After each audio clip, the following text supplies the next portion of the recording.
欢迎阅读本期中国简报。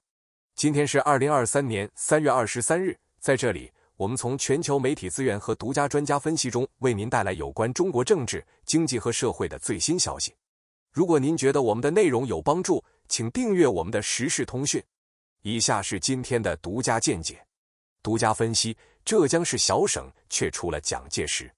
浙江是个小省，面积人口都小，可是历史上常常被重视，民国时期和现在都是如此。民国时期的高光时刻与蒋介石或者跟蒋介石系统、国民党有千丝万缕的关系。蒋介石出生低，突然一下子上去了，当了总裁、总司令，成为军事独裁者，成为总统，但是他没有自己的体系，只能把黄埔军校的学生予以重用。另外，蒋的起家也是浙江的财团，比如张静江给他很大的财政上支持。所以浙江人在民国时代，尤其是40年代，你跑到南京去，好歹都能谋一个职位，一定能找到各种各样的高官，因为浙江每一个县都有国民党相当高层的领导人，我的同学朋友亲戚里边都有。所以蒋介石在浙江是不可回避的一个存在。在极左年代，那时孔夫子的庙都差不多被砸了，但是蒋介石母亲的墓一直保留着，蒋介石的故居一直保留着。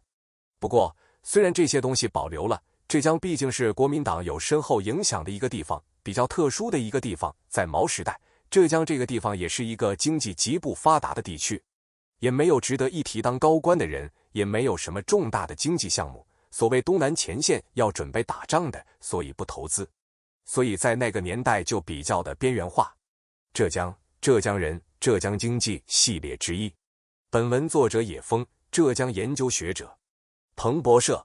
由于美国和欧洲的政策制定者努力将其银行从动荡中拯救出来，中国市场昨日保持平静并上涨了 1%。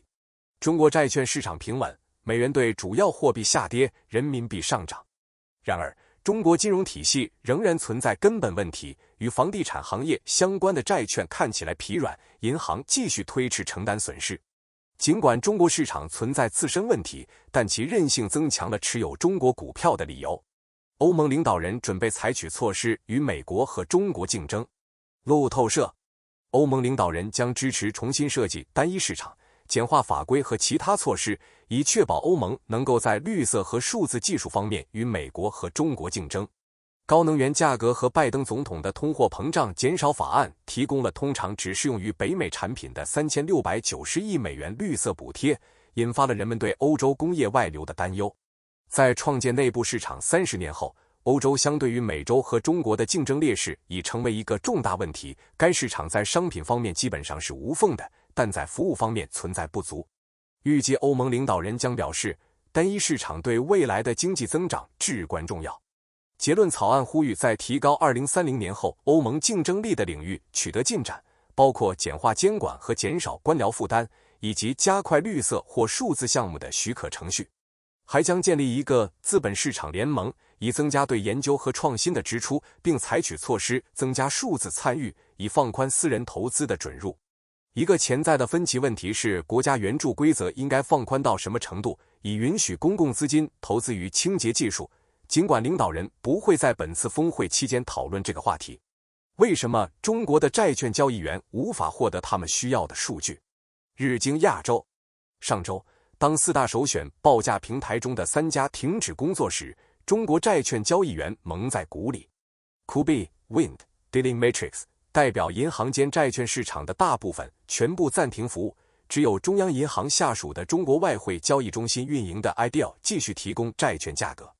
目前尚不清楚是什么导致了中断，但有人表示，监管机构打击债券期货投机的举措以及对理财产品的更严格规定可能导致系统超载。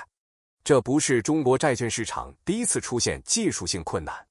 2013年，所谓的期货相关问题导致中国金融期货交易所交易近1个小时。随后2015年上海证券交易所交易系统出现故障，导致全面停牌数日。中国可以在不超过美国的情况下左右芯片市场。克里斯米勒。日经亚洲。芯片战争一书的作者克里斯米勒警告美国及其盟友，中国可能在未来5年内成为低端半导体的威胁。米勒在台北发表讲话时还表示，美国对台湾的政治支持并不依赖于台湾在芯片行业的表现。这一观点与业内资深人士张忠谋不同。与此同时，有消息称，苹果正在加速其先进的芯片开发，因为在英特尔的表现多年受挫之后，它逐渐减少对英特尔的依赖。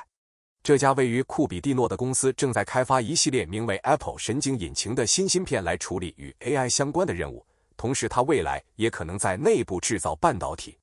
苹果公司的新芯片发布之前，有消息称其销售其产品的许可证在韩国被高通公司取消，此后高通公司以违反公平为由对这家芯片制造商处以9亿美元的罚款。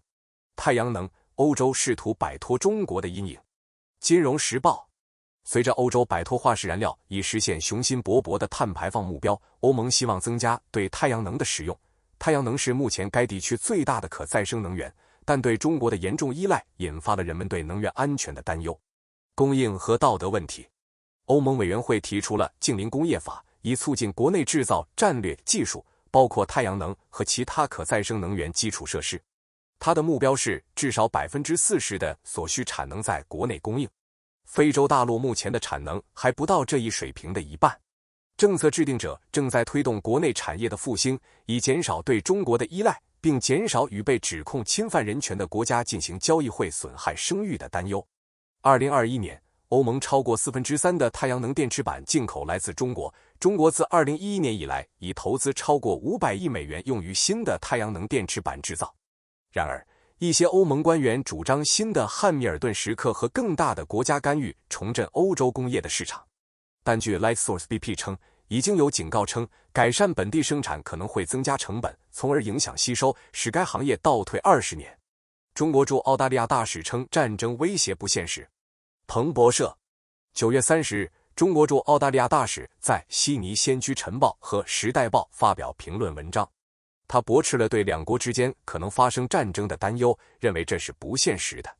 大使发表上述言论之际，澳大利亚和中国的国防官员自2019年以来首次在堪培拉会面，讨论地区安全问题。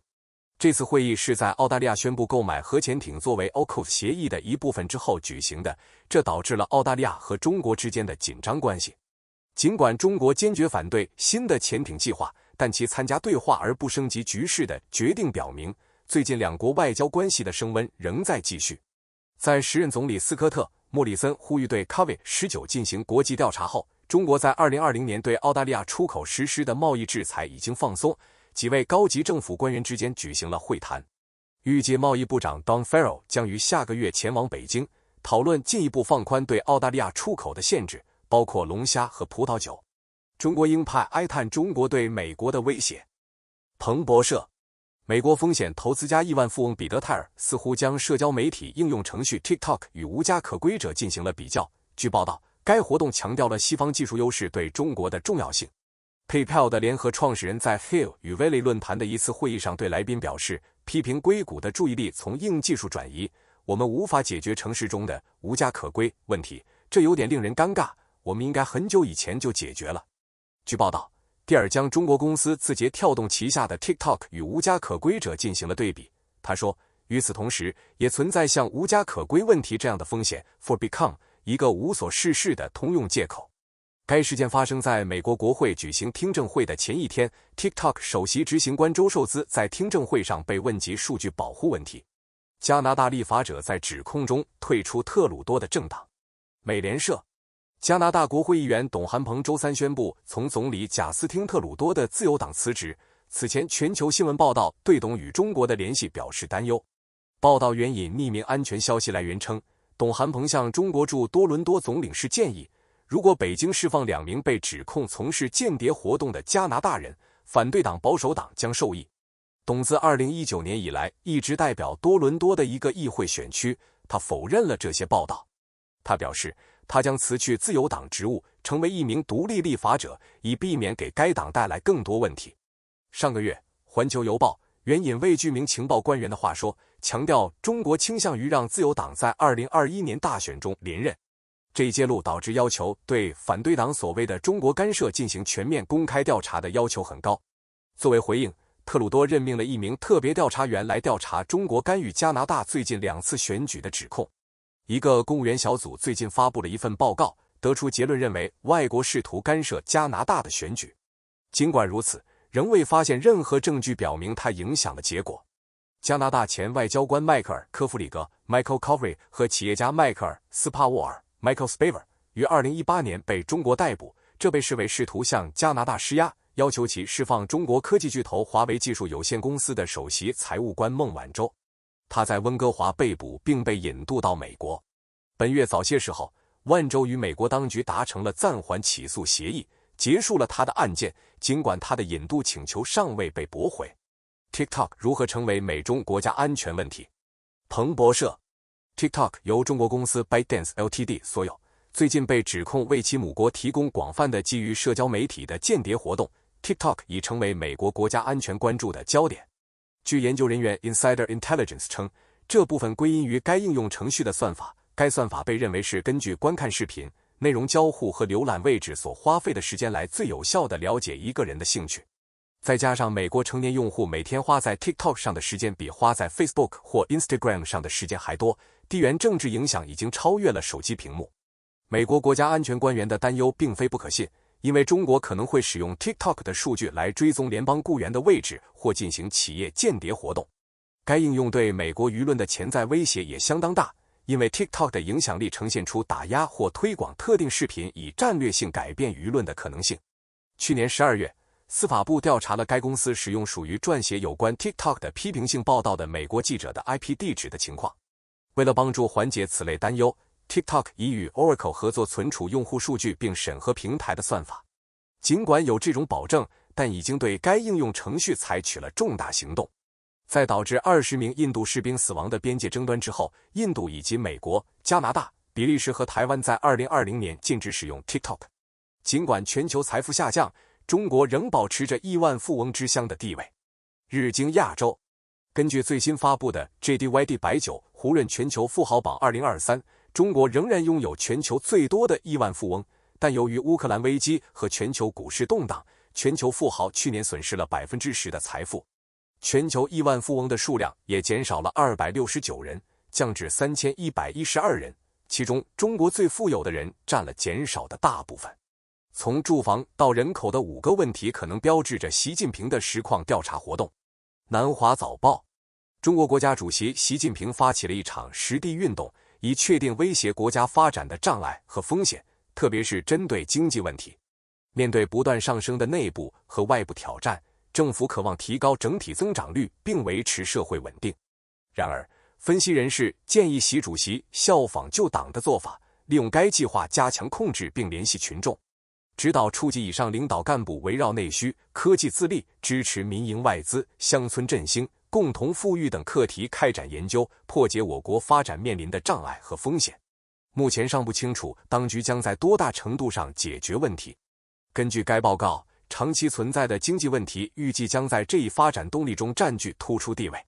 其中包括尽管政府承诺坚定支持，但中国民营企业家缺乏信心。除了市场准入和知识产权保护方面的传统挑战外，外国投资者还担心中国经济政策的不可预测性，中国开发商的债务危机。由于住房对家庭稳定的间接连锁反应，这是该国国民经济最紧迫的问题之一。中国不可持续的养老金危机引发了对社会动荡的担忧，据说到2035年养老金池可能会枯竭。